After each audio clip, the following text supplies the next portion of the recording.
नमस्कार, good evening, क्या हाल चाल है? आप सभी के इतने फ़ोन कॉल्स पे किया आपने, आपका बहुत बहुत आभार है। मैं शेखर बोरा, धनुष क्लासेस के यूट्यूब चैनल पे आपका स्वागत करता हूँ। दोस्तों, हमारे कुछ टेक्निकल फॉल्ट्स थे, जिसके कारण हमने अभी तक क्लासेस स्टार्ट नहीं की। तो हमने क्लासेस स्टार्ट नहीं की, लेकिन आप लोगों के फ़ोन कॉल्स के कारण, आप लोगों के मैसेजेस, टेलीग्राम चैनल पे हमारे मैसेजेस, प्लस पर्सनली फ़ोन किया आप लोगों ने, मैं आप लोगों का सबका आभार करता हूँ कि आपने इस मुहिम में मेरा साथ निभाया। मेरी पूरी टीम का आपने हौसला किया। कुछ लोग मुझसे मिलने भी आए थे कि सर आपने अभी तक स्टार्ट नहीं किया। तो मैं आपको बोलूँ, टेक्निकल फॉल्ट था। टेक्निकल फॉल्ट के कारण मैंने अभी तक क्लासेस स्टार्ट नहीं की, क्योंकि जब तक एक कहते हैं ना कि परफेक्टनेस नहीं आ जाता, जब तक एक पूरा परफेक्ट कोई चीज़ नहीं आ जाती है, तब तक हम लोग अधूरे रहते हैं। इसका यही एक मुख्य कारण था कि हम लोगों ने बार बार ट्रायल किया। ट्रायल करने पे हम लोगों को बहुत सी चीज़ों का महत्वपूर्ण जो है, हमें कुछ ना कुछ कमियां नजर आई, जिसके कारण हमने क्लासेस को स्टार्ट नहीं किया। से आप टेक्निकल फॉल्ट कह लो, चाहे हम लोगों को वो चीज़ पसंद नहीं है। जब मुझे वो चीज़ पसंद नहीं आई, मेरी टीम को पसंद नहीं आई, तो आप लोगों को वो चीज़ पसंद आने का मतलब नहीं है। लेकिन वो सब कुछ चीज़ों को दूर रखते हुए, जब आप लोगों का इतना प्यार मिला, हम लोग प्यार देखते हुए हम लोगों ने सोचा कि आज क्लासेस स्टार्ट करनी ही है, चाहे कुछ भी प्रॉब्लम आए। हम लोग, हमारे जब बच्चे वो चीज़, हमारे स्टूडेंट्स, हमारे जब शिक्षक को फेस करने के लिए तैयार है, वो चीज़ स्टूडेंट्स जब फेस करने के लिए तैयार है, जो पढ़ने वाला है वो जब फेस करने के लिए तैयार है, तो हम लोग भी तैयार हैं। ठीक है, तो मैं आप सबका आभार व्यक्त करता हूँ, हार्दिक दिल से आपका आभार व्यक्त करता हूँ कि आप लोगों ने मेरा साथ निभाया। इस मुहिम में आप लोगों ने हमारा पूर्ण रूप से सहयोग किया। तो दोस्तों, आज हम स्टार्ट करने वाले हैं हिस्ट्री। तो हिस्ट्री में सबसे पहले मैं आपको एक बात बोल दूं कि सबसे पहले जो है वो आपको सिलेबस सिलेबस के बारे में ज्ञात होना बहुत जरूरी है। तो सिलेबस को ज्ञात करने के लिए आपको क्या करना पड़ेगा? अगर आप मेरे साथ ऑफलाइन क्लासेस में होते तो मैं आपको कहता कि अलग तरीके से कहता, लेकिन अब हम लोग ऑनलाइन क्लासेस में हैं और ऑनलाइन दुनिया में चले गए, टेक्निकल दुनिया में चले गए हैं। लेकिन टेक्निकल दुनिया में जाने से पहले हम लोग पुरानी दुनिया में आ जाते हैं वापस। मैं आप लोगों को कहना चाहूँगा कि सिलेबस जिस भी क्लासेस का हुआ, जहाँ भी आप पढ़ रहे हैं, जहाँ भी आप कोचिंग ले रहे हैं, तो सिलेबस आपको सबसे पहले अपनी कॉपी में राइट डाउन करना होगा। सिलेबस आपको राइट डाउन करना होगा आपकी कॉपी के फ्रंट पेज पे, पहले पेज पन्ने पे आपको सिलेबस डाउन, फिर आपको राइट डाउन करना पड़ेगा कि भी हम जिस भी सब्जेक्ट, जैसे मान लो उदाहरण है कि भी मैं आपको हिस्ट्री पढ़ाने वाला हूँ, तो हिस्ट्री के आपको सिलेबस पता होना चाहिए कि हिस्ट्री के अंदर मैं क्या पढ़ाने वाला हूँ। ठीक है, तो आपको सिलेबस नोट होना चाहिए आपको कॉपी के अंदर।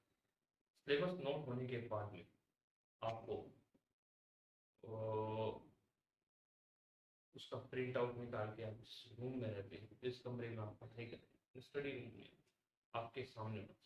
प्लस जिस शयन कक्ष के अंदर आप सो रहे हैं, उसके अंदर भी आपका चिपकाया हुआ होना चाहिए, क्योंकि सबसे महत्वपूर्ण जो है वो है सिलेबस हमारी। मैं आपको क्या पढ़ा रहा हूँ वो आपको पता नहीं क्या पढ़ा। कुछ स्टूडेंट्स को ये नहीं पता होता है कि हम क्या पढ़ रहे हैं। उन्हें ना तो ये पता होता कि हम क्या पढ़ रहे हैं, क्या पढ़ा रहे हैं, क्या टीचर को आपको पढ़ाने वाला है, उसको कुछ भी सिलेबस के बारे में नॉलेज नहीं होता है। देखिए, ज़्यादातर लोगों में क्या होता है कि सिलेबस के बारे में उन्हें ज्ञात होता है, लेकिन उन्हें ये नहीं पता होता कि हम लोग क्या पढ़ने वाले हैं। कुछ बेसिक चीज़ें पढ़ने के लिए हमें ऑफ द सिलेबस भी जाना पड़ता है। अगर आपको कुछ, जैसे मान लो ज्योग्राफी है, तो ज्योग्राफी स्टार्ट करने से पहले आपको बेसिक जो है फिजिकल ज्योग्राफी पढ़नी पड़ेगी। फिजिकल ज्योग्राफी में भी ऐसे ऐसे चैप्टर पढ़ने पड़ेंगे जिसके अंदर आपको और नॉलेज नहीं होगी कि ये क्यों पढ़ा रहे हैं, हमारे ये सिलेबस में आउट ऑफ सिलेबस है। वो आपको इस बात का पता है, ये सबसे बड़ी बात है। लेकिन वो टीचर क्यों पढ़ा रहा है, उससे एक क्वेश्चन को आपको पुट करना चाहिए कि भई हम क्यों पढ़ा रहे हो आपको टीचर? आपका टीचर आपको क्यों पढ़ा रहा है? तो ये ऑफ द चैनल है, ऑफ द रिकॉर्ड है, हमारे सिलेबस में नहीं है, तो क्यों पढ़ा? तो इसलिए पढ़ा रहा है क्योंकि आपको कुछ बेसिक पॉइंट के बारे में पता होना चाहिए। लेकिन जब आपको पता होगा इस चीज़ के बारे में, तभी आप पूछोगे कि भाई सर आप हमारे सिलेबस में नहीं है, ये आप क्यों पढ़ा रहे हो? तो इसी चीज़ के लिए हम लोगों ने आज शुरुआत की। तो आज जैसे मैं आज आपको हिस्ट्री क्लास स्टार्ट करने वाला हूँ, तो आप सबसे पहले अपनी कॉपी के ऊपर सिलेबस को नोट कीजिए। हम लोग राजस्थान हिस्ट्री के बारे में पढ़ने वाले हैं, क्योंकि राजस्थान हिस्ट्री जो है वो, उसका जो है वो सबसे बड़ा योगदान है नंबर के अंदर, प्रीलिम्स के अंदर भी है, मेंस के अंदर भी है, इंटरव्यू चैनल के अंदर भी इसका योगदान है। तो आपको सबसे पहले राजस्थान हिस्ट्री पढ़ाऊंगा मैं। ट्रांसफर हिस्ट्री पढ़ाने के बाद में आपको वो अलग अलग फैकल्टीज आपको क्या क्या पढ़ा रही है, वो उस हिसाब से आप सबसे पहले आप सिलेबस नोट डाउन कीजिए। जो भी आपको जो भी सब्जेक्ट पढ़ा रहा है, जैसे जोग्राफी की, ये जोग्राफी जो पढ़ा रहा है आपको उसका सिलेबस पहले पढ़ने पर नोट कीजिए आप। और इंग्लिश जो पढ़ा रहा है, इंग्लिश के लिए जो एथिक्स पढ़ा रहा है उसके एथिक्स के लिए, पब्लिक एडमिनिस्ट्रेशन पढ़ा रहा है जो पब्लिक एडमिनिस्ट्रेशन के लिए, अलग अलग सब्जेक्ट है। साइंस पढ़ा रहा है साइंस के लिए। तो आपको सब्जेक्ट नोट डाउन होना चाहिए, आपने सिलेबस को नोट डाउन होना चाहिए कि हमारा टीचर क्या पढ़ा रहा है। क्योंकि देखिए क्या होता है कि जब हम पढ़ने वाले थे, जब हम पढ़ते थे, जब मैं पढ़ता था क्लासेस, मैंने भी कोचिंग ली है। और मैं ये नहीं कहता कि मैंने कहीं से मैंने भी मतलब कोचिंग, जिस बेस्ट कोचिंग ली है उसका ज्ञान जो है मेरे पास, उसी का ज्ञान आपको मैं प्रदान कर, बेसिकली नॉलेज है जो मैंने पढ़ा है उसी चीज़ का आपको नॉलेज दे रहा हूँ। तो मैंने जिस कोचिंग सेंटर के अंदर पढ़ा था, मैं जिस कोचिंग में पढ़ा हूँ, उस कोचिंग के अंदर मुझे भी एक बात याद करवाई गई थी कि भी मैं क्या आपको सिलेबस सबसे पहले नोट डाउन होना चाहिए। तो मैं एक बार एक कोचिंग सेंटर के अंदर डेमो क्लासेस के लिए गया। डेमो क्लासेस ऑब्वियसली 3-4 दिन की दिन होती है। डेमो क्लासेस देने के लिए गया, हमारे मैनेजमेंट के टीचर हमें पढ़ाने के लिए आए। टीचर पढ़ाने के लिए ऑफ द सिलेबस पढ़ा के चले गए। लोगों को नॉलेज भी नहीं थी कि भाई क्या पढ़ना है, क्या पढ़ाना है, आरएस का मतलब क्या होता है, आईएएस क्या होता है, यूपीएससी क्या होती है, आरपीएससी क्या होती है, आरपीएस किस प्रकार से कंडक्ट करती है एग्जाम, किस प्रकार से एग्जाम को होता है, एग्जाम का पैटर्न क्या है, एग्जाम किस प्रकार से किस किस किस किस बुनियाद के ऊपर आता है, जैसे प्रीलिम्स है, मेंस है, या फिर हम कह सकते हैं इंटरव्यू स्टेज है। वो कुछ भी नॉलेज नहीं थी जब हम लोग एकदम बिल्कुल फ्रेशर थे। ठीक है, आप में से भी बहुत से लोग हैं जो बहुत फ्रेशर हैं। ठीक है, तो मैं यही बात आपको कहना चाहूँगा कि भी जब मैं पढ़ने गया, कोचिंग क्लासेस के अंदर गया, तो मुझे कुछ भी नॉलेज नहीं थी। टीचर हमें पढ़ाने के लिए आया, हमने क्लासेस स्टार्ट की। 3 दिन तक क्लासेस की, डेमो क्लासेस थी। तो हमने हमसे टीचर ने पूछा कि भी, हमारे जो मैनेजमेंट थे, मैनेजमेंट ने पूछा कि भी आपको कैसा लगा पढ़ने, सर ने कैसा पढ़ाया? बहुत अच्छा पढ़ाया सर। ठीक है, बहुत अच्छा पढ़ाया। क्योंकि उस क्लासेस के अंदर ज़्यादातर चलती थी कॉमेडी, कॉमेडी चलती थी, कहावतें चलती थी, कहानियाँ चलती थी, कहानियाँ चलती थी। तो हम लोग उस कहानियों से, कॉमेडी से बहुत, हम लोग कहते थे बहुत मज़ा आ रहा है सर, बहुत ज़्यादा मज़ा आ रहा है। तो सर भी बड़े खुश हुए कि टीचर हैं बहुत अच्छा पढ़ा रहे हैं, कहानियाँ सुना रहे हैं, अच्छे तरह से समझा रहे हैं। हमने बैच में एडमिशन ले लिया, फीस भर दी। फीस भरने के बाद में 15 दिन के बाद में हमें पता चला कि वो ऑफ द रिकॉर्ड पढ़ा रहे थे और हमारे सिलेबस में वो चीज़ थी नहीं। तो ये एक स्टूडेंट की बेवकूफ़ता है, मैं ये कहूँगा कि वो कॉमेडी या फिर अच्छी सी आपको कहावतें सुना दूँ, मैं कहानियाँ सुना दूँ, एक राजा था एक रानी थी, ये है वो है फलाना है ढिमका है, को अच्छी सी मजाक कर दूँ, तो वो आजकल की जनरेशन को समझ में आती है। आपको आज जनरेशन जैसे समझ में आ रही है, तो मुझे भी उस टाइम बहुत समझ में आती है। हम लोगों को भी बहुत समझ, उसी उसी स्टेज से हम लोग भी निकले हैं जिस स्टेज पे आप लोग खड़े हो, आज उसी स्टेज से हम लोग निकले हैं। ठीक है ना? लेकिन ये सिलेक्शन नहीं करो, ये संपूर्ण सत्य है कि ये सिलेक्शन नहीं करो। सिलेक्शन आपको वही करवाएगा, सिलेक्शन वही चीज करवाएगी, वो है आपकी आपको भी सीरियसली होके पढ़ना पड़ेगा। बी सीरियसली, बी सीरियसली होने के लिए आपसे बड़ा है आपका सिलेबस। आपको सिलेबस अपना वर्बली याद होना चाहिए कि मैं क्या पढ़ रहा हूँ, क्या हमारा टीचर पढ़ा रहा है। मजे आएंगे आप। मान लो उदाहरण, बहुत से आप यूट्यूब चैनल्स पे जाएंगे, बहुत से टीचर्स पढ़ाते हैं, वो आपके साथ कॉमेडी कर देते हैं, हंस के बात कर देते हैं, आपको मजे आएंगे। लेकिन वो मजे आपके एग्जाम में आपके साथ मजे करें। मेरा कहने का मतलब, मेरी बात कड़वी जरूर है लेकिन ये सत्य है, वो आपके साथ मजाक करेगा। मजाक आपको बनना है या आप क्या करना, वो आपकी डिसीजन है। या आपको या तो मजाक बनना है, या आपने आज मजे लिए, एग्जाम आपके साथ में मजे लेगा। मेरी पिछली वीडियो में मैंने बताया था कि भी हम लोग जो है भी, कुछ लोगों का क्वेश्चन आता है कि भी ये अब एग्जाम 2022 में एग्जाम कब होगा, क्या होगा। मैंने वो वीडियो में डाला है, उसका लिंक मैं आपको डिस्क्रिप्शन में डाल दूंगा, ठीक है। तो कुछ लोगों के अंदर चेष्टा होती है। सबसे पहले आपका उद्देश्य होना चाहिए कि मैं क्या हूँ, क्या बनने वाला हूँ, क्या होगा, क्या नहीं। हमारा ये RS फाउंडेशन बैच नहीं है, आप ये एक नींव है। आपको क्या बनना है वो आपकी सोच है। मैं आपको एक छोटा सा पॉइंट बताता हूँ। How are you? I am fine, मैं ठीक हूँ। I am in the pink, मेरा स्वास्थ्य ठीक है। गिव मी एले लिकर शराब, let's move guys, let's move bells. Give me Adam's ale, मुझे पानी दो। ब्रदर, वेरियस, भिन भिन, फ्रेंड, राक्षस, फ्रेंड, दोस्त।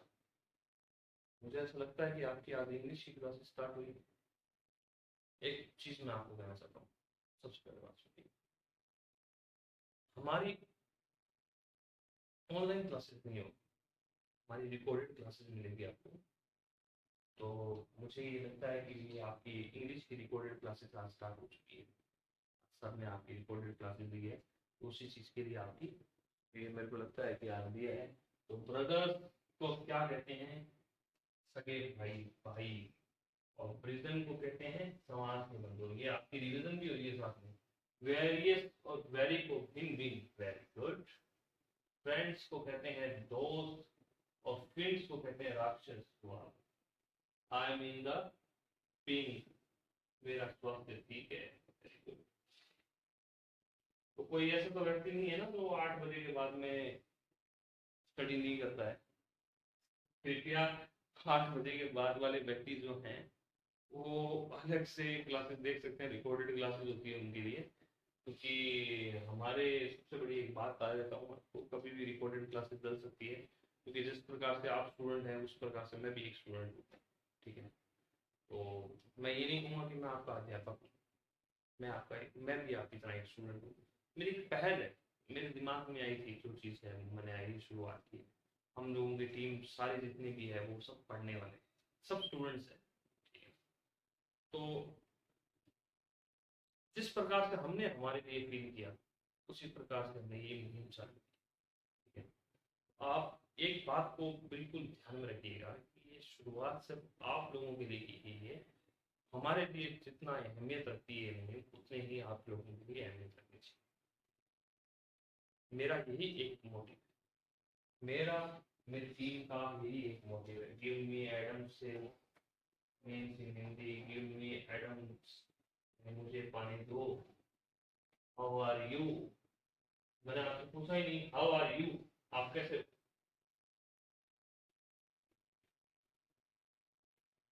तो दोस्तों,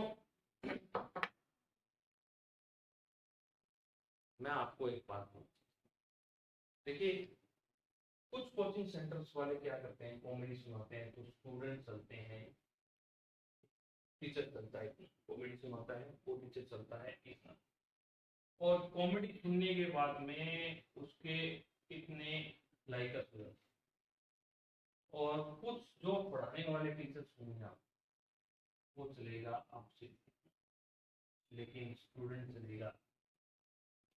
इतना जो वेरियस है कौन करेगा?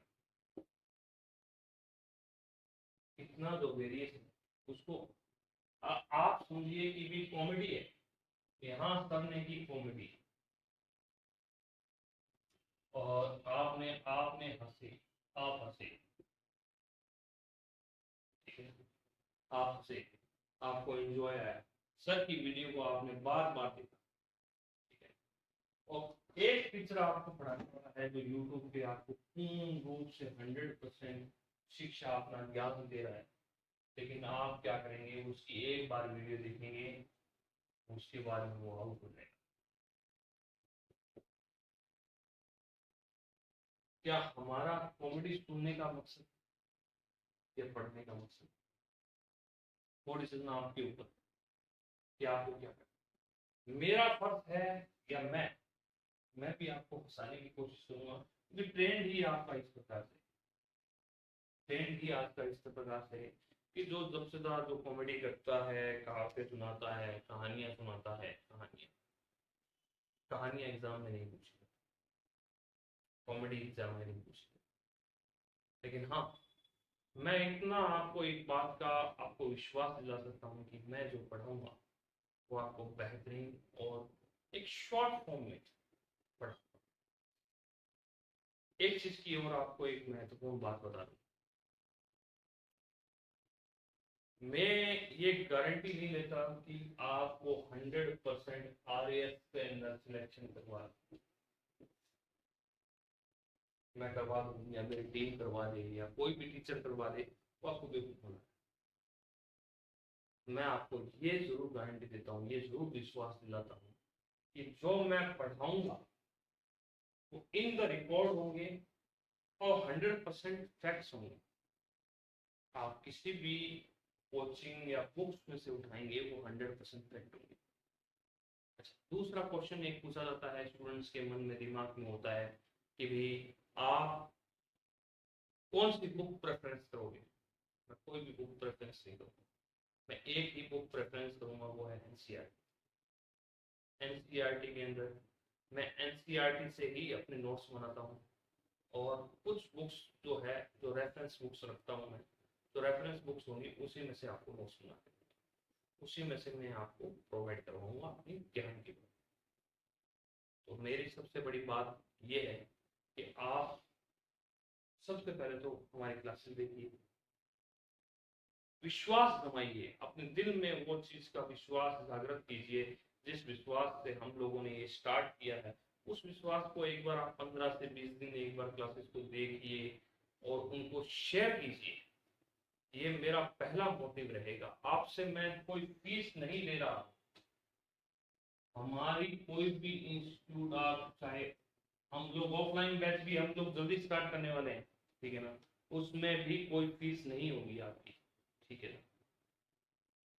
लेकिन मैं आपसे सिर्फ एक चीज चाहूंगा, वो है लाइक एंड शेयर। ये दो चीज क्यों चाहूंगा आपसे? क्योंकि ये शेयर की और लाइक की वजह से जो स्टूडेंट को जरूरत है, वो स्टूडेंट्स के पास में जब वो चीज पहुंचेगी, तब आप, आपको भी खुशी होगी कि जिसके पास में, जिसको जरूरत है, उस चीज को जरूरत है, उसको आपको पहुंचे। जिसके पास में जरूरत है उनके पास में ये पहुंचे। भी हमारी एक ही चीज है, लाइक एंड शेयर।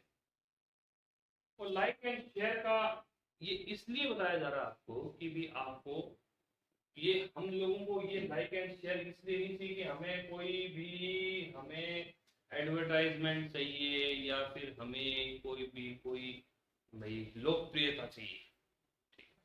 हमें चाहिए स्टूडेंट, वो स्टूडेंट जिसको जरूरत है, वो स्टूडेंट जिसको जरूरत है। तो आज हम लोग स्टार्ट करने वाले हैं राजस्थान हिस्ट्री। तो सबसे पहले आप तो राजस्थान हिस्ट्री का सिलेबस नोट डाउन कीजिए, अपने फ्रंट 2 पेज खाली छोड़ के। आज आपने नहीं किया, लेकिन कल से आप ये सबसे पहले रजिस्टर के 2 पेज जो है, रजिस्टर के 2 पेज हैं, वो खाली छोड़ दीजिए और हम आज स्टार्ट करने वाले हैं Rajasthan.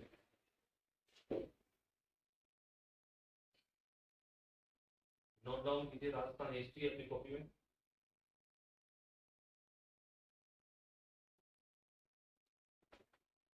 Rajasthan history note down कीजिए।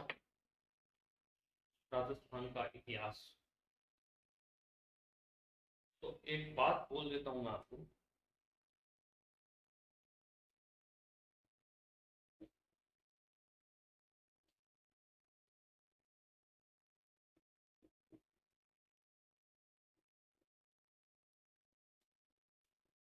राजस्थान का इतिहास। राजस्थान का इतिहास। तो आप लोगों ने शायद सुना होगा कि राजस्थान का पूर्ण रूप से इतिहास आजादी से पहले कहीं नहीं था। राजस्थान का पूर्ण इतिहास, राजस्थान का पूर्ण इतिहास राजस्थान का कहीं नहीं था। राजस्थान का पूर्ण इतिहास राजस्थान का कहीं नहीं था। तो नॉर्मली आप जानते हैं कि भाई राजस्थान का इतिहास पूर्ण रूप से कहीं नहीं है, सब जगह का। क्योंकि हमारे यहाँ सबसे बड़ी बात थी कि राजाओं महाराजाओं का जो है वो राजतंत्र हुआ करता था, प्रिंसली स्टेट हुआ करते थे, जिसके कारण पूर्ण रूप से कहीं भी इनका इतिहास नहीं है। अलग अलग प्रिंसली स्टेट हुआ करते थे तो उनका अलग अलग इतिहास हुआ करता था। जैसे मान के चलिए मेवाड़ है, मेवाड़ का इतिहास मेवाड़ वाले लिखते हैं तो वो मेवाड़ का इतिहास लिखते थे। वो अपना स्टेट था, अपना देश था। प्रिंसली स्टेट्स को हम लोग देश बोल सकते हैं। तो प्रिंसली स्टेट हुआ करते थे। तो राजाओं महाराजाओं के अलग अलग राजतंत्र के अंदर जिस जगह के जो देश हुआ करते थे उस देश के अंदर वो अपने अपने देश की हिस्ट्री लिखा करते।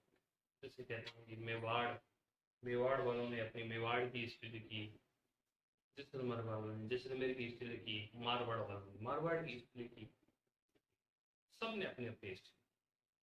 अगर हम लोग कहें कि भी 47 के अंदर भारत आजाद हुआ था, 47 के अंदर भारत आजाद हुआ था, तो 47 के अंदर जब भारत आजाद हुआ था तो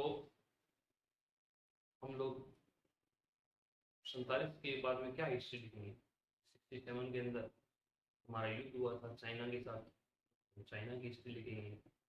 76 के अंदर हमारा युद्ध हुआ पाकिस्तान के साथ में, तो हम लोग पाकिस्तान की हिस्ट्री लिखेंगे। फिर पाकिस्तान के साथ युद्ध हुआ था हम लोगों ने, फिर पाकिस्तान के साथ बारे में लिखा। उसी प्रकार से क्या था कि जैसे मारवाड़ वालों ने मारवाड़ की हिस्ट्री लिख दी, जैसलमेर वालों ने जैसलमेर की हिस्ट्री लिख दी। जैसलमेर ने कोई मारवाड़ के साथ ब्याह किया हो, कोई शादी की हो, तो उसने उस चीज के बारे में 4 लाइनें लिख दी। तो हम लोग ये कह सकते हैं कि संपूर्ण हिस्ट्री जो है राजस्थान की वो कहीं नहीं लिखी, लेकिन एक इंसान ने संपूर्ण हिस्ट्री के बारे में हमें लिखा था। कौन था वो? Colonel James Tod. Colonel James toad.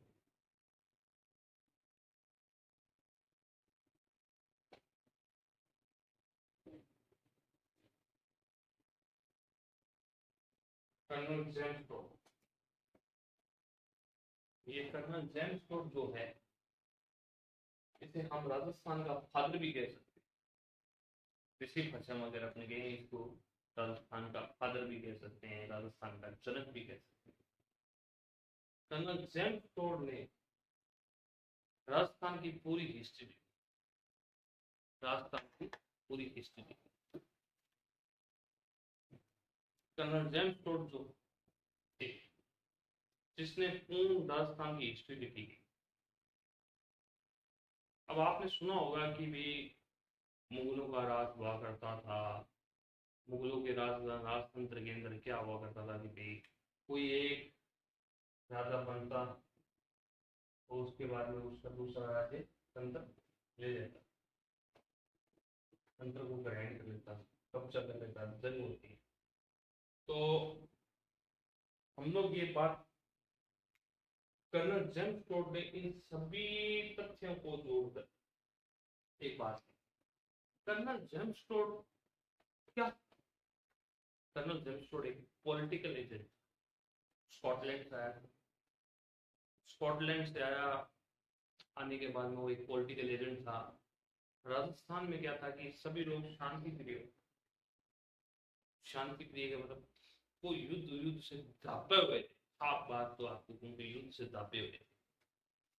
उन्होंने कहा ठीक है यार, संधि कर लेते हैं अंग्रेजों के साथ में और अपने काम चल जाएगा भाई, अपने युद्ध युद्ध से ठीक है, अपने को और काम धंधों में लगेंगे, युद्ध युद्ध जो है उसको विराम दे। उन्होंने क्या किया, अंग्रेजों के साथ उसने संधि कर दी। अब कर्नल जेम्स टॉड बहुत दिमागधारी इंसान था, फ्री माइंडेड हो गया। तो उसने क्या किया कि वो कहानियां सुनता, लोग उसको कहानियां कहते थे कि भी आज हमारे 50 आदमियों ने 6000 आदमियों की ये युद्ध किया, 50 आदमियों ने उनके इतने आदमी मार दिए, ये हो गया वो हो गया। उसको उन कहानियों में बड़ा इंटरेस्ट आता है यार, इंटरेस्ट आता है, इंटरेस्ट आ रहा है। तो उसके साथी जब पूछते थे कि भाई कैसे टॉड, क्या फील करते हो राजस्थान के अंदर, तो राजस्थान मेरे लिए तो, राजस्थान के अंदर यार तुम क्या जानते हो, राजस्थान के बारे में क्या जानते हो। तो राजस्थान के अंदर इतने बड़े बड़े सूरवीर हुआ करते थे, इतने बड़े बड़े योद्धा हुआ करते थे, जो 50 आदमी के बीच 6000 आदमी के युद्ध किया, ये किया वो किया। वो उसको बड़ा इंटरेस्ट आता था, वो लोगों को, अपने मित्रों को और दोस्तों को बताया करता था। वो क्या, उसको बड़ा इंटरेस्ट आया। वो अपने जब भी स्कॉटलैंड जाया करता था तो अपने वो मित्रों को बताता था कि भाई राजस्थान वाले ये थे, उनके अंदर इतने बड़े बड़े योद्धा हुआ करते थे कि 50 आदमी, उसने केसरिया किया और उसने साका किया, ये वो फलाना। तो वो बताता था उनको। कर्नल जेम्स टोड, उसको राजस्थान की हिस्ट्री से इतना प्यार हो गया, उसके कल्चर से, राजस्थान के कल्चर से इतना प्यार हो गया, उसने एक किताब, उसने अपनी दो किताबें लिखी, उसने अपनी दो किताबें लिखी। तो हम लोग सबसे पहले स्टार्ट करते हैं राजस्थान के बारे में, हिस्ट्री के बारे में। आपने हिस्ट्री लिख लिया और राइट डाउन कर दिया होगा, और फिर उसके बाद में हेडिंग रही colonel James Tod. Colonel James Tod अपनी हेडिंग में डालिए।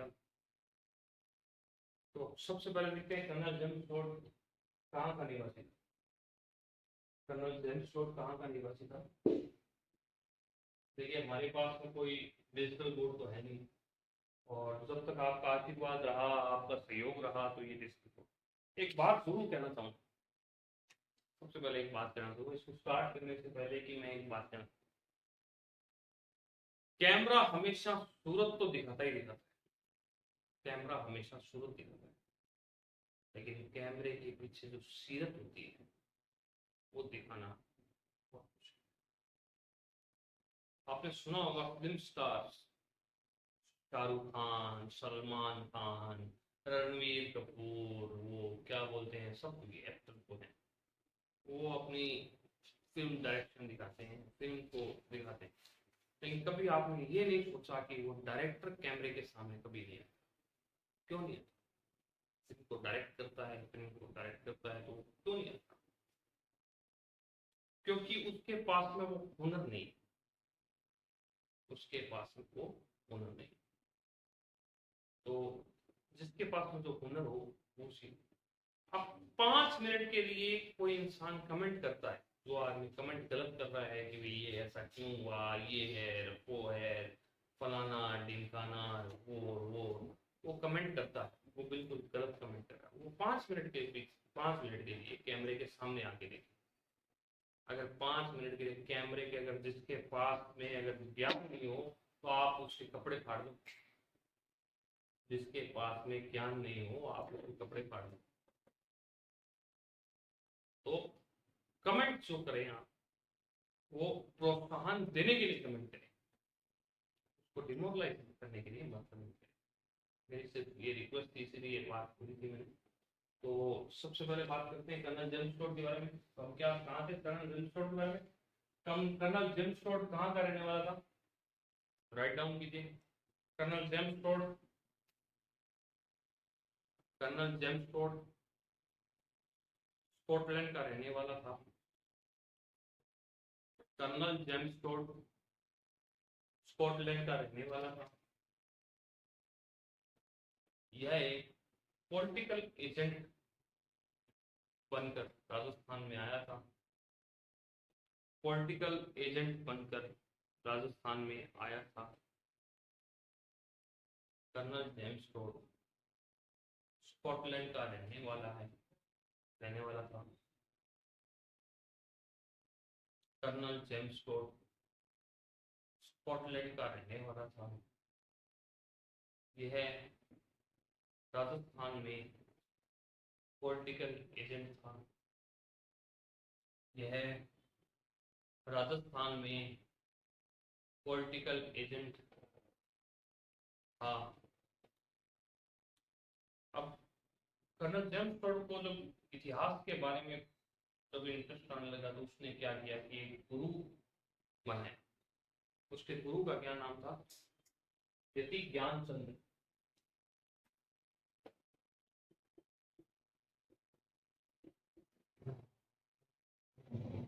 मेरी हैंडराइटिंग बढ़िया नहीं है, आप गौर कीजिएगा। मेरी हैंडराइटिंग बढ़िया नहीं है, आप गौर कीजिएगा। इसके गुरु का नाम था यति ज्ञानचंद। तो लिखिए, राइट डाउन कीजिए। गुरु, नेक्स्ट पैराग्राफ में लिखिए, नेक्स्ट लाइन में लिखिए, गुरु यति ज्ञानचंद।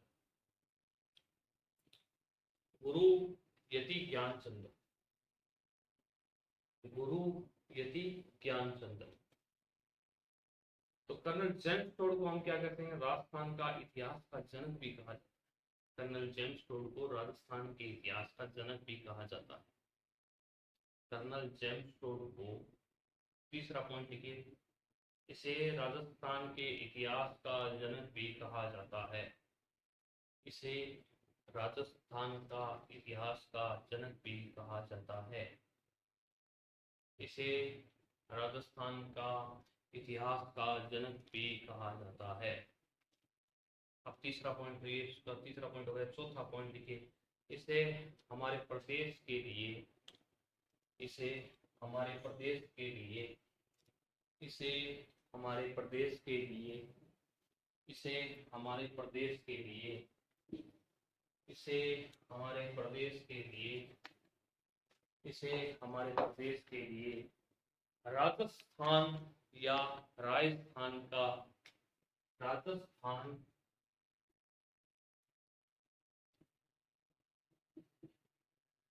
या राजस्थान, राजस्थान या राजस्थान शब्द का प्रयोग किया, शब्द का प्रयोग किया, शब्द का प्रयोग किया गया था। शब्द राजस्थान या राजस्थान का प्रयोग किया गया था। अब इसमें सबसे important point, colonel James Tod की पुस्तक थी।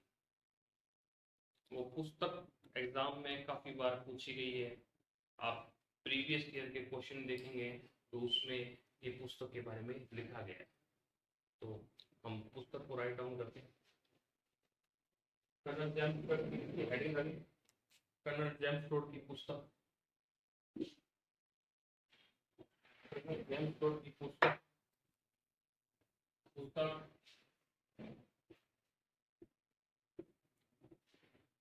पुस्तक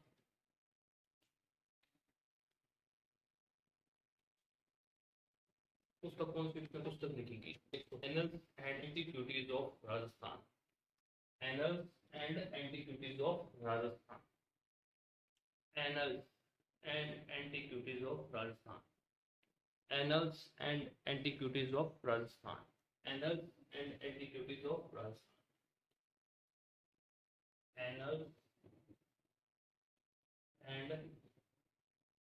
एंटीक्विटीज ऑफ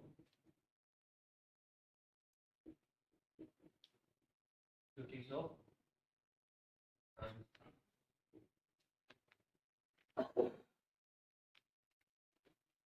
अब उससे पूछा गया कि भाई राजस्थान कौन सी, राजस्थान कौन सा, कौन से प्रदेश में राजस्थान है? राजस्थान के बारे में तो हिस्ट्री में कोई लिखा ही नहीं है, राजस्थान शब्द का प्रयोग ही नहीं किया। तो उसने लिखा सेंट्रल एंड वेस्टर्न, देखिए सेंट्रल एंड वेस्टर्न, देखिए central and western Rajput state of India, तो उसने लिखा central and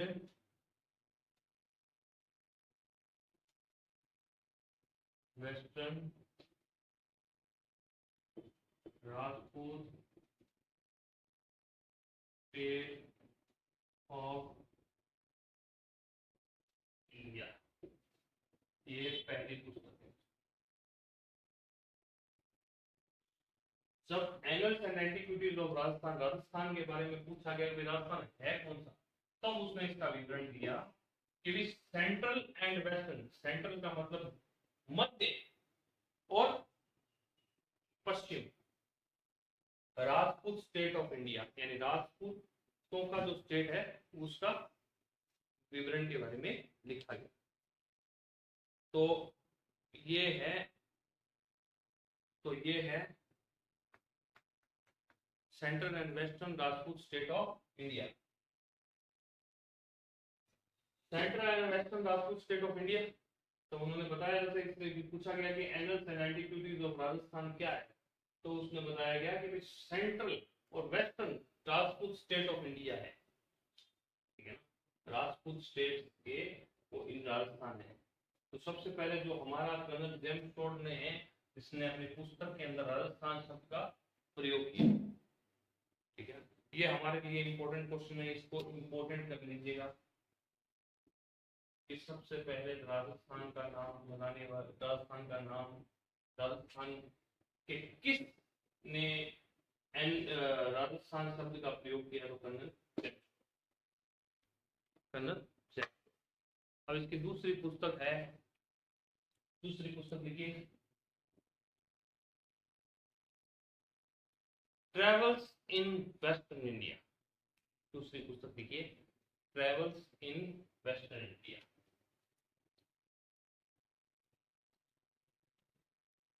travels in western India, ये दूसरी पुस्तक है, travels in western India, travels in western India, ठीक है, ट्रेवल्स इन वेस्टर्न इंडिया। अगली हेडिंग डालिए आप, जॉर्ज थॉमस। अगली हेडिंग डालिए जॉर्ज थॉमस। देखिए, मैं कहानियों में विश्वास नहीं रखता, कहानियां झूठी निकल जाती है, लेकिन मैं कहानियों में विश्वास नहीं रखता, ना तो मुझे कहानियों के साथ पढ़ाया गया है, ना मैं करता। तो एक जैसे ये कर्नल जेम्स टोड हमारे पास में आए थे, उसी प्रकार से एक और आए थे, George Thomas, George Thomas, George Thomas.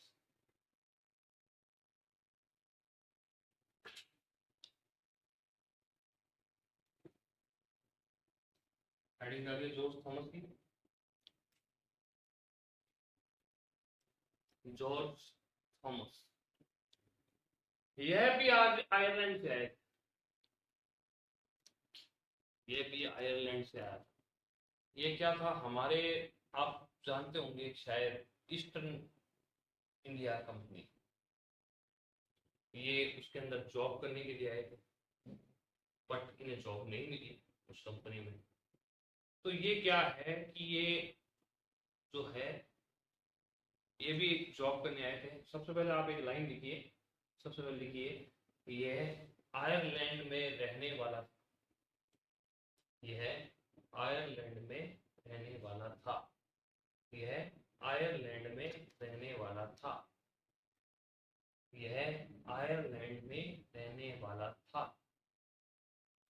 अब ये क्या है, ईस्टर्न इंडिया में जॉब करने के लिए आए, इनको जॉब नहीं मिली, तो इन्होंने गुस्सा खा के क्या किया, इन्होंने मराठों के का सेनापति बना, ये मराठों के बढ़ाई सेनापति बना। इन्होंने युद्ध भी किए, जयपुर के खिलाफ भी युद्ध किया, बीकानेर के खिलाफ भी युद्ध किया, उदयपुर के खिलाफ भी आक्रमण युद्ध किया, ठीक है ना। और ये, ठीक है ना, राजस्थान के लिए इन्होंने, राजस्थान के लिए इन्होंने राजपूताना शब्द का प्रथम जो 1800 ईस्वी में जो है वो प्रयोग किया। राजस्थान शब्द का, राजस्थान शब्द के लिए राजकुमार शब्द का जो प्रयोग किया गया था वो इन्हें भी किया था। ठीक है, तो ये राजस्थान के लिए राजकुमार शब्द का जो प्रथम प्रयोग किया गया था वो 1800 ईस्वी के अंदर जॉर्ज थॉमस ने किया। तो ये क्या है कि भी जब आया इंडिया के अंदर आया तब इन्होंने ईस्टर्न इंडिया कंपनी को ज्वाइन करने के दिया, इनको ज्वाइन नहीं करवाया गया। तो इन्होंने कहा यार अब तो क्या पार पड़ने वाली ईस्टर्न इंडिया में, तो पार पड़ेगी नहीं, अपने ही काम करते हैं अंग्रेजों के खिलाफ। मराठों की गैंग में इन्होंने शामिल कर दिया। तो मराठे भी बहुत समझदार हुआ करते थे, उन्होंने क्या इसको बढ़ाई सेनापति बना दिया। लेकिन ये आदमी बहुत दिमागदारी था, इसने युद्ध में भी आक्रामक युद्ध करता था। इसने जयपुर, बीकानेर, उदयपुर पर जो आक्रामक आक्रमण किया उसकी कोशिश की। तो अपने लिए ये बात इम्पोर्टेंट है कि सबसे बड़ी इम्पोर्टेंट बात ये है कि ये स्टार वाली बात, यानी ये एग्जाम में पूछा गया है कि राजस्थान के लिए राजपूताना शब्द का प्रथम प्रयोग किसने किया। तो राजस्थान के लिए राजस्थान शब्द राजस्थान के लिए राजपूताना शब्द का जो प्रयोग किया गया था वो जॉर्ज थॉमस ने किया गया था। और उसके बाद विलियम फ्रैंकलिन ने इसने military memories of George Thomas पुस्तक भी लिखी। उसमें इसने अपने बारे में सारा लिखा है कि उसने कहाँ कहाँ युद्ध किया, क्या क्या किया, वो सारी बातें इसने अपनी पुस्तक में लिखी है। तो अपने नोट डाउन करते हैं। सबसे पहले लिखिए, ये आयरलैंड का रहने वाला था। यह आयरलैंड का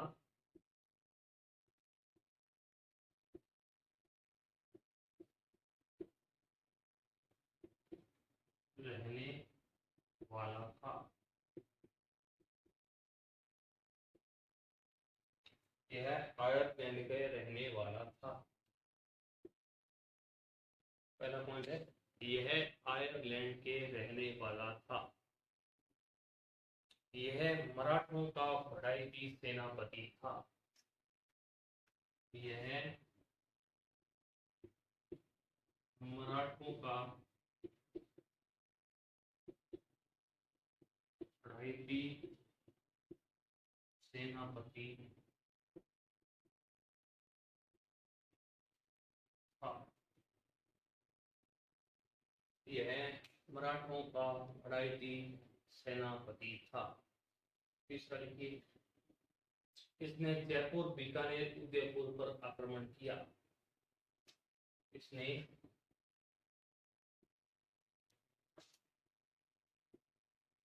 आक्रमण किसने जयपुर, बीकानेर,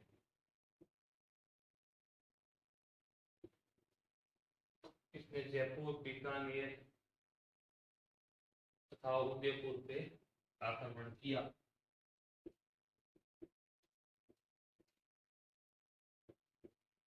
आक्रमण किया इसने जयपुर, बीकानेर, उदयपुर पर आक्रमण किया। अब एक पॉइंट, चौथा पॉइंट लिखिए।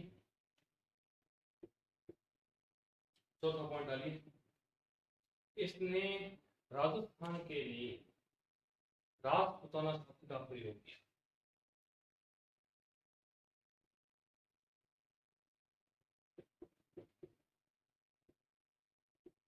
इसने राजस्थान के लिए राजपूताना शब्द का प्रयोग किया।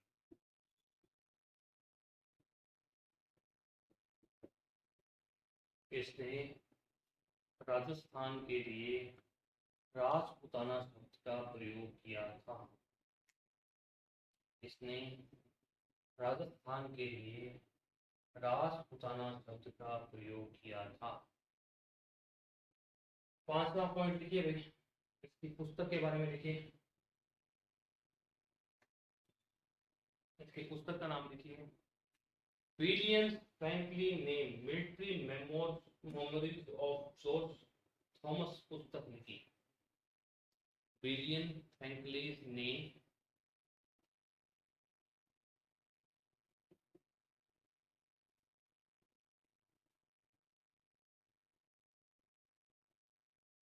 विलियम फ्रैंकलिन ने मिलिट्री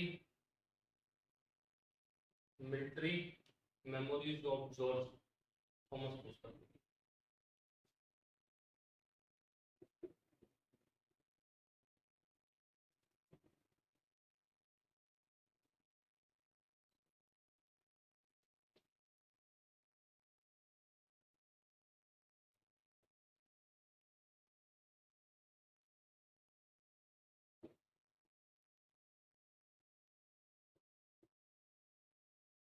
विलियम फ्रैंकलिन ने military memories of George Thomas नामक पुस्तक लिखी हुई है। विलियम फ्रैंकलिन ने military memories of George Thomas पुस्तक लिखी हुई है। विलियम फ्रैंकलिन ने military memories of George Thomas पुस्तक लिखी। विलियम फ्रैंकलिन ने लिखी है military memories of George Thomas पर पुस्तक लिखी, इसके ऊपर पुस्तक लिखी है। तो आपने लिख दिया होगा। तो अब हम लोग स्टार्ट करते हैं मध्यकालीन राजस्थान का इतिहास।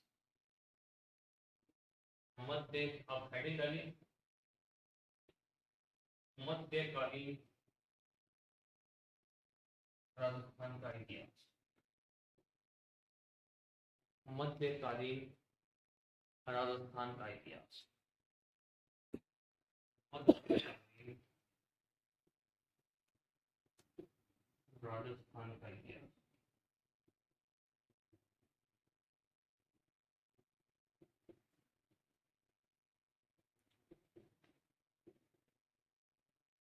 मध्यकालीन राजस्थान का इतिहास लिखिए। तो हमारे क्या थे मध्यकालीन राजस्थान में? राजवंश थे, डायनेस्टीज थी। तो मध्यकालीन राजस्थान में क्या थे? राजवंश थे, डायनेस्टीज थी, भील थे, राठौड़ थे, कछावा थे, चौहान थे, उन सबके अलग अलग इतिहास है। तो हम लोग उसके बारे में पढ़ेंगे। हम लोग सबसे पहले लिख लेते हैं राजवंश डायनेस्टीज क्या है। लिखिए राजवंश।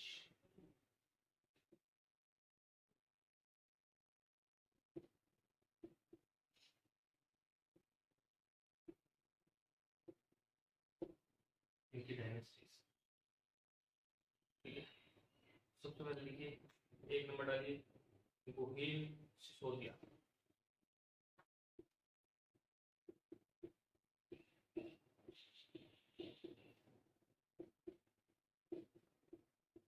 देखिए भैया कोई मात्रा मुत्रा की कोई गलती गलती हो जाए तो मेरे को माफ करना, ठीक है। उस प्रकार से आप कल ना कमेंट में ये लिखते हो कि वे क्या है,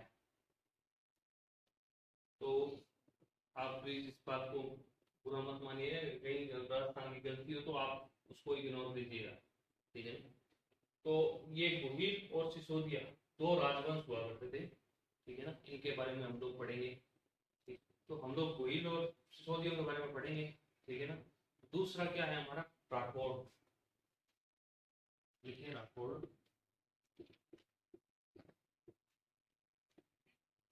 राठौड़ लिख दिया आपने। तीसरी क्या है हमारे? कछावा।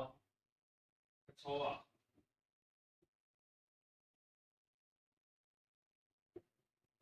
जो हमारे सिलेबस में है वही पढ़ेंगे हम लोग। इसके अलावा राजवंश है ना हमारे सिलेबस के अंदर, महत्वपूर्ण राजवंश कौन कौन से हैं उनके बारे में पढ़ेंगे, ठीक है ना।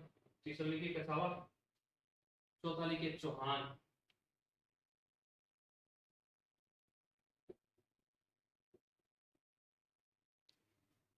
चौथा लिखिए चौहान, पांचवा लिखिए परमार,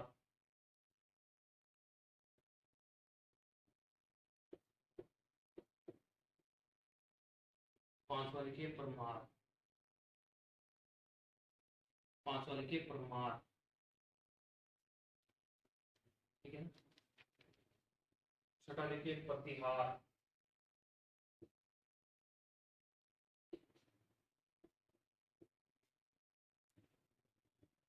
अब इनके बारे में हम लोग क्या पढ़ेंगे, राजनीतिक इनके बारे में पढ़ेंगे, सांस्कृतिक पढ़ेंगे और प्रशासनिक पढ़ेंगे, और इनके राजस्व क्या है, इनके क्या क्या महत्व है, इनने क्या क्या उपलब्धि की, इन्होंने क्या क्या उपलब्धियां पाई, इनके क्या क्या संधियां हुई, क्या हुआ, इनके बारे में हम लोग कंप्लीट जानकारी के बारे में पढ़ेंगे। हम लोग लिख लेते हैं राजनीतिक, प्रशासनिक, सांस्कृतिक और इनके राजस्व के बारे में हम लोग पढ़ेंगे। राजनीतिक, सांस्कृतिक, प्रशासनिक और राष्ट्र के बारे में हम लोग पढ़ेंगे। ठीक है, तो अब हेडिंग डालिए। ये आपने लिख दिया, गोहिल, सिसोदिया, राठौड़, कछावा, चौहान, परमार और प्रतिहार। तो अब हम लोग स्टार्ट करेंगे सबसे पहले गोहिल वंश।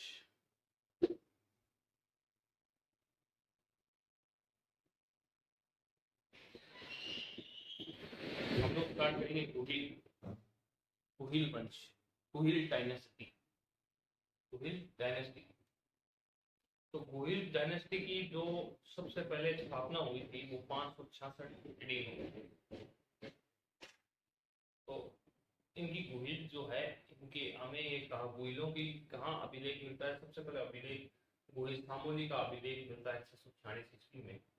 ये गोहिल वंश की जानकारी देने वाला प्राचीनतम अभिलेख है, राजा शिलादित्य से संबंधित है, जो कि गोहिलों का 5वां वंशज था। इस अभिलेख में हमें बहुत सी महत्वपूर्ण चीजों की जानकारी मिलती है। इस अभिलेख में जावर का खनन उद्योग, जावर तथा जावर माता मंदिर के बारे में भी मिलता है, जानकारी मिलती है। तो हम लोग गोहिल वंश की 24 शाखाएं थी, ठीक है, तो इसके बारे में हम लोग लिखेंगे। देखिए 566 ईस्वी में गोहिल ने 566 ईस्वी में गोहिल ने गोहिल वंश की स्थापना की थी। 566 ईस्वी में गोहिल ने गोहिल वंश की स्थापना की थी। 566 ईस्वी में गोहिल ने 566 ईस्वी में गोहिल ने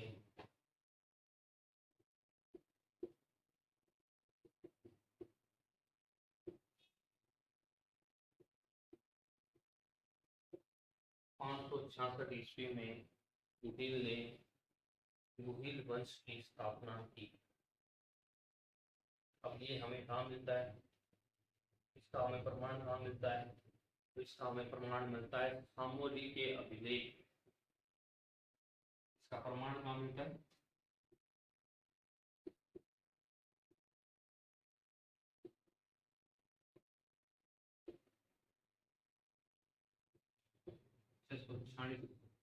ईस्वी में था।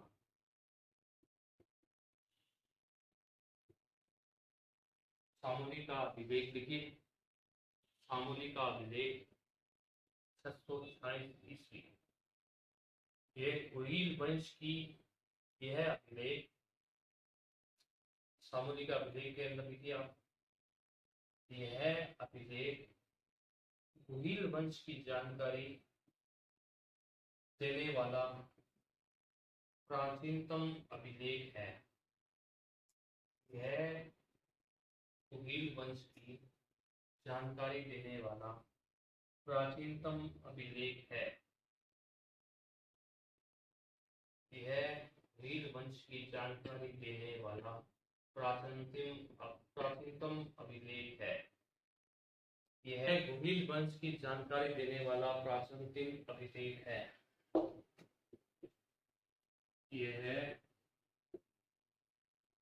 यह गोहिल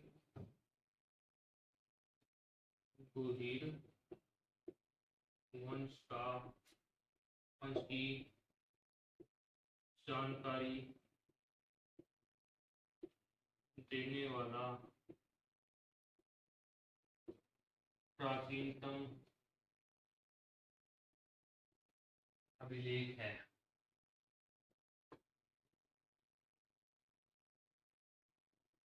यह गोहिल वंश की जानकारी देने वाला प्राचीनतम अभिलेख है।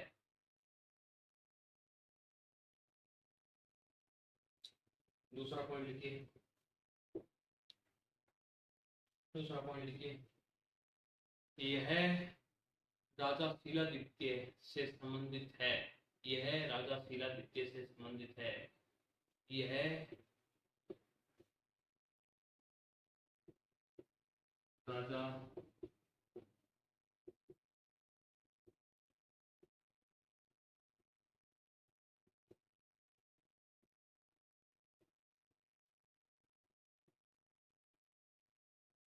यह राजा शिलादित्य से संबंधित है, जो कि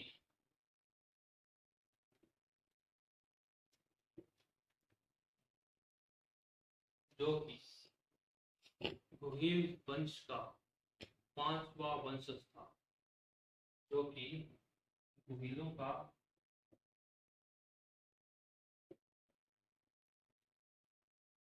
5वां वंशज था।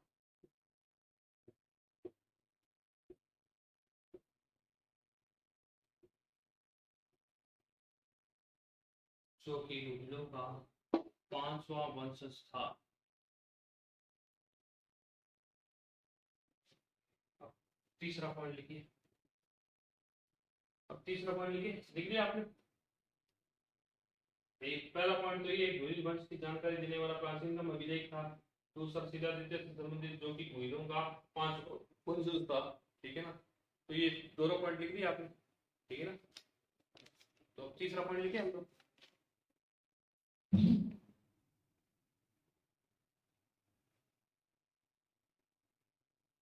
देखिए भाई, डिजिटल बोर्ड नहीं है।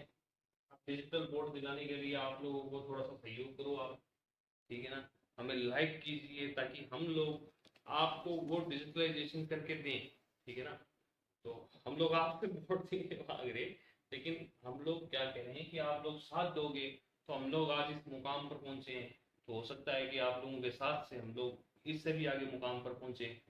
देखिए, बनाने वाले आप लोग।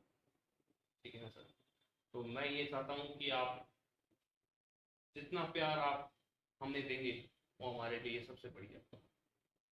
मैं जो जो पढ़ा रहा हूँ आपको, आपको कहीं डाउट हो रहा है कि भाई ये छोटी छोटी जानकारी से दिखा रहा है, तो मैं आपको शॉर्ट नोट्स पढ़वा रहा हूँ। शॉर्ट नोट्स, शॉर्ट नोट्स क्या कहते हैं।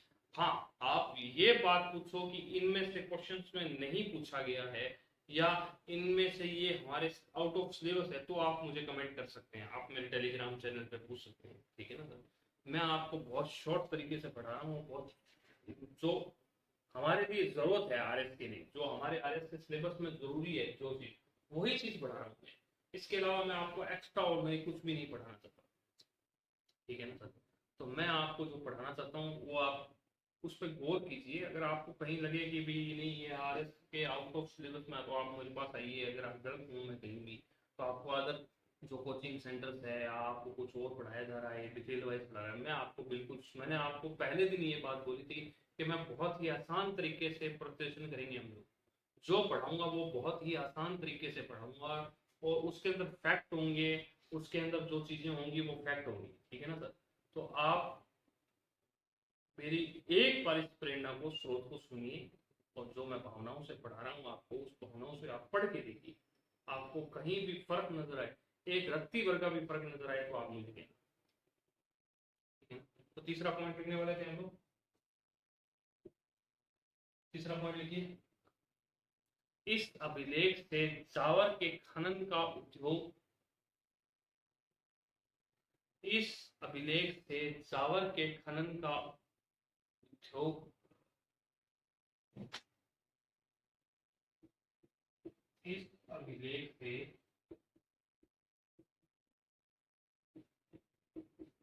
चावल के खनन का उद्योग, इस अभिलेख से चावल के खनन का उद्योग तथा तथा जावर माता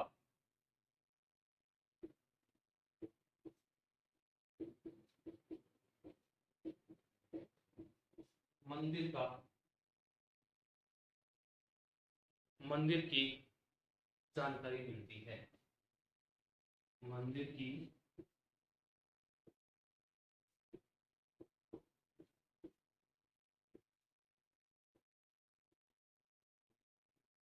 इस अभिलेख से जावर खनन का उद्योग तथा जावर माता मंदिर की जानकारी मिलती है। इस अभिलेख से जावर के खनन का उद्योग तथा जावर माता मंदिर की जानकारी मिलती है। अब एक 5 तार लगा के लिख लीजिए, 5 तार लगा के लिख लीजिए। कुहील वंश की 24 शाखाएं थी। कुहील वंश की 24 शाखाएं थी।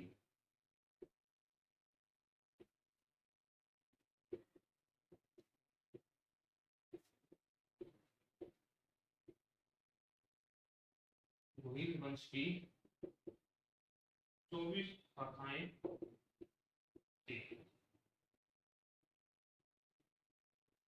ठीक है, तो अब सामूहिक अभिलेख में क्या क्या जानकारी मिलती है। सामूहिक अभिलेख कब का था? 646 ईस्वी का था, यानी 646 एडी का था। इस यह गुहिल वंश की जानकारी देने वाला प्राचीनतम अभिलेख है। सबसे पहला पॉइंट ये राजा सीतादित्य से संबंधित है, जो कि गुहिल वंश का 5वां वंशज था। इस अभिलेख में जावर के खनन उद्योग तथा जावर माता मंदिर की जानकारी मिलती है, और सबसे इंपॉर्टेंट हमें इसकी 24 शाखाएं मिलती है। मैं सबसे इंपॉर्टेंट इसके ऊपर तार लगा लीजिए, ठीक है ना। ये गुहिल वंश की 24 शाखाएं, ये एग्जाम में पूछा भी गया है, प्रीवियस क्वेश्चन में पूछा भी गया है, तो इसमें रखिए। तो सामूहिक अभिलेख 646 ईस्वी, 566 ईस्वी में गुहिल वंश की स्थापना की थी। यह गुहिल वंश की जानकारी देने वाला प्राचीनतम अभिलेख है। यह राजा सीतादित्य से संबंधित है, जो कि गुहिल का 5वां वंशज था। यह अभिलेख जो जावर खनन का उद्योग तथा जावर माता मंदिर की जानकारी भी हमें देता है। गुहिल वंश की 24 शाखाएं थी, ठीक है ना। अब तो गुहिल की रियासतें लिखिए। अगला पॉइंट लिखिए गुहिल रियासतें। नेक्स्ट पॉइंट लिखिए गुहिल रियासतें। गुहिल रियासतें, गुहिल वंश की रियासतें।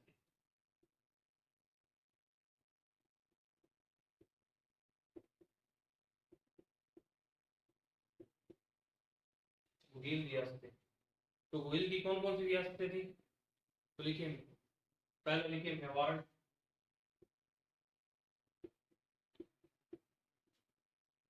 मेवाड़ लिख लिया। दूसरा लिखिए डूंगरपुर,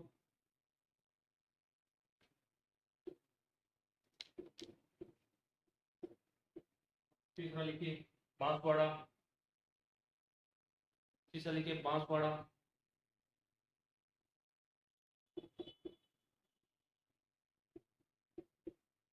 चौथा लिखिए, चौथा लिखिए, तीसरा लिख लिया बांसवाड़ा आपने, लिखिए आपने। अब दूसरा तीसरा चौथा लिखिए प्रतापगढ़,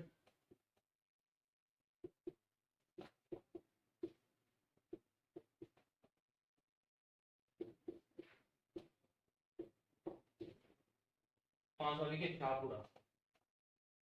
तो आज हमने क्या क्या पढ़ा, इसके बारे में हम लोग थोड़ा थोड़ा सा डिस्कशन कर ले, ठीक है। तो आज हमने क्या क्या पढ़ा। सबसे पहले हमने पढ़ा कर्नल जेम्स टोड के बारे में। क्या क्या पढ़ा आप बताइए थोड़ा सा। कर्नल जेम्स टोड के बारे में हमने क्या क्या पढ़ा। देखिए, आप मेरे लिए लाइव, आप मेरे लिए प्रत्यक्ष नहीं बैठे, लेकिन मैं आपको प्रत्यक्ष मान रहा हूँ। तो हमने आज हम लोग थोड़ा सा 5 मिनट के लिए रिवाइज कर लेते हैं कि हमने सबसे पहले क्या पढ़ा। कर्नल जेम्स टोड के बारे में पढ़ा।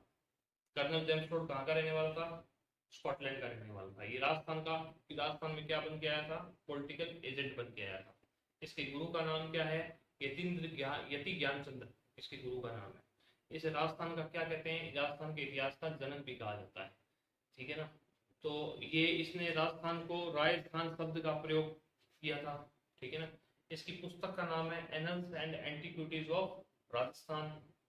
और फिर इससे पूछा गया कि भाई राजस्थान कौन सा है, तो इसने लिखा central and western Rajput state of India. इसकी दूसरी पुस्तक का क्या नाम है? ट्रेवल्स इन वेस्टर्न इंडिया, ठीक है। आपने फिर उसके बाद में क्या पढ़ा? फिर हमने क्या पढ़ा? जो जॉर्ज थॉमस के बारे में पढ़ा। जॉर्ज थॉमस कहाँ का रहने वाला था? ये आयरलैंड का रहने वाला था, ठीक है ना। ये मराठों के लिए क्या था? बढ़ाई सेनापति था, ठीक है ना। तो इसने कहाँ कहाँ युद्ध किया? इसने जयपुर, बीकानेर, उदयपुर में युद्ध किया, ठीक है ना। इसने सबसे पहले राजपूताना शब्द का प्रयोग किया 1800 ईस्वी में। फ्रैंकलिन ने कौन सी पुस्तक लिखी? Military memories of George Thomas पुस्तक लिखी। विलियम फ्रैंकलिन ने मिलिट्री मेमोरीज जॉर्ज थॉमस नाम से पुस्तक लिखी, ठीक है। ये मिलिट्री इसके ऊपर पुस्तक लिखी हुई है, ठीक है ना। तो अब हमारा दूसरा पॉइंट क्या था? हमने दूसरा क्या स्टार्ट किया था? हमने, अब आप बताओ। राजवंश के बारे में बता। राजवंश डायनेस्टी क्या है? घुघील, सिसोदिया, राठौड़, कछावा, चौहान, परमार, प्रतिहार, ये हमारे राजवंश थे। राजवंश के बारे में क्या क्या पढ़ा? उसके प्रशासनिक के बारे में पढ़ा, ठीक है ना। उसके फिर हमने क्या पढ़ा? घुघील वंश को स्टार्ट किया था हमने। घुघील वंश की स्थापना कब हुई थी? घुघील वंश की 566 ईस्वी में स्थापना हुई थी, ठीक है ना। सामूहिक इसकी जानकारी हमें कहाँ से मिलती है? सामूहिक के अभिलेख से मिलती है। 646 ईस्वी में सामूहिक का अभिलेख मिला था। ये घुइल वंश की जानकारी देने वाला प्राचीनतम अभिलेख है। ये कहाँ तक संबंधित है? वंश का 5 था। इस अभिलेख के बारे में हमें जावर खनन का उद्योग के बारे में पता चलता है। जावर के अंदर माता का मंदिर भी है, जावर माता का मंदिर भी कहलाता है, इसकी जानकारी मिलती है। वंश की 24 शाखाएं हैं, ठीक है ना। हम भूल की रियासत में का प्रताप, ये है। हम लोग क्या करने वाले हैं? कल क्या स्टार्ट करने वाले हैं?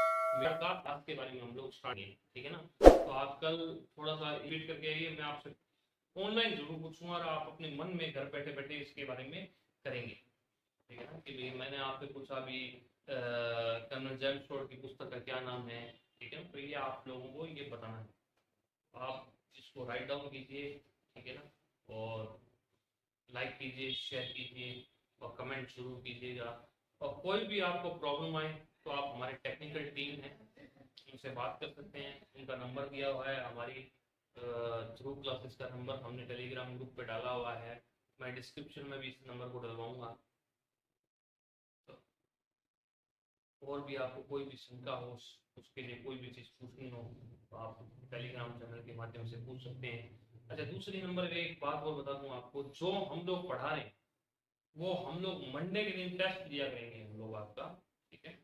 तो आप ये मत सोचिएगा कि हम लोग खाली ऑनलाइन क्लासेस स्टार्ट करके हम लोग आपको पूर्ण रूप से भूल जाएंगे, हम लोग पढ़ा के चलेंगे, ठीक है। वो हम लोग पूरा टेस्ट लेंगे आपका। धन्यवाद।